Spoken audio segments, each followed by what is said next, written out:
Seorang nelayan yang tenggelam saat melaut di Teluk Pare-Pare akhirnya ditemukan tim SAR gabungan. Nelayan yang hilang ditemukan dalam kondisi sudah meninggal dunia di lokasi hilangnya korban.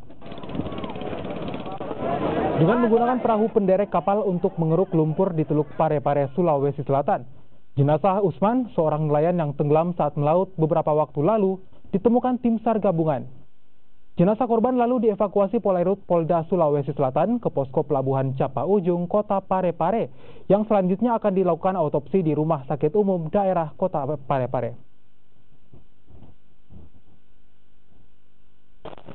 Jadi kami segera evakuasi untuk ke dermaga. Jadi kami dari SAR gabungan air, kondisinya sudah gimana, Pak? Ini dalam kesulitannya dalam evakuasi tadi bagaimana? Ya. Evakuasinya tadi bagaimana? Evakuasinya berjalan dengan yang lancar.